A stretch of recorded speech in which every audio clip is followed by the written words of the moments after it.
السلام عليكم ومرحبا بكم في قناه تمود متابعينا الكرام ومشاهدينا الكرام. فكما كتشاهدوا التدريبات ديال اسود الاطلس قبل مواجهه نسور قرطاج، كما كتشاهدوا اللاعبين في اجواء حماسيه.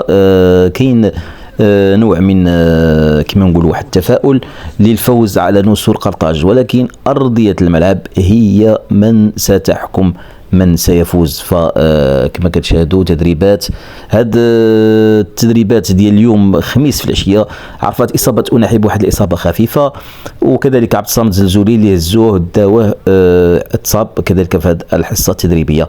فاركراكي كان في حوار مع اللاعبين كيحفزهم.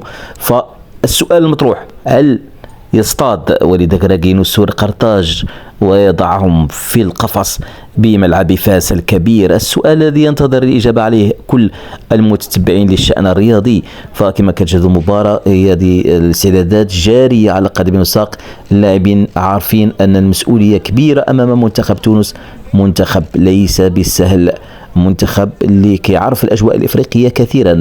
فالركراكي هل ينجح في هذه المهمة؟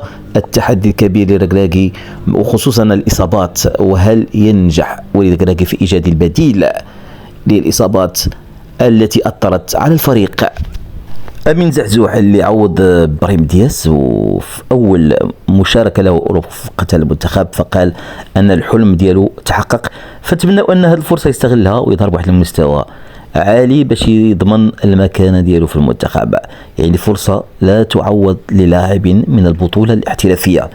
إيغامان كذلك عبر عن السعادة ديالو، قال أن نحن واجدين ب5 مهاجمين ب3 ب2 ب4 سوف نفوز، يقول إيغامان.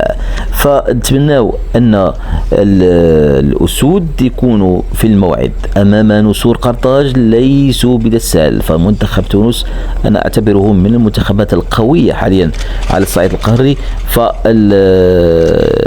وليد الركراكي مطالب أن غدا ينتصر أداء ونتيجة ولا شيء غير ذلك، لأن أي عثرة ستزيد من الشكوك في قدرة الركراكي على تدبير الكان بأرض المغرب.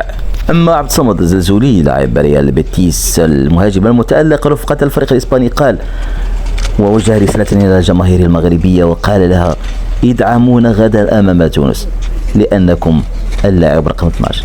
فسي عبد الصمد الزلزولي المنتخب المغربي دائما يحظى بمتابعة جماهيرية. شفنا في وجدة فاش لعبوا في وجدة، شفنا في لعبوا في كازا، لعبوا في مراكش. فالجمهور المغربي دائما هو الداعم للمنتخب المغربي. فقط أنتم يا أسود ما يلزم أن تزأروا على أرضية الملعب لتصطادوا لنا غدا نسور قرطاج. فلا داعي إلى مخاطبة الجمهور المغربي، فهو دائما حاضر وبقوة لمساندة الأسود، لكن بشرط أن تظهروا بمستوى جيد. هذا ما يتمناه الجمهور المغربي، وبأن تفوزوا نتيجة وأداء. تلقوا فيديو جديد إن شاء الله. السلام عليكم ورحمة الله تعالى وبركاته.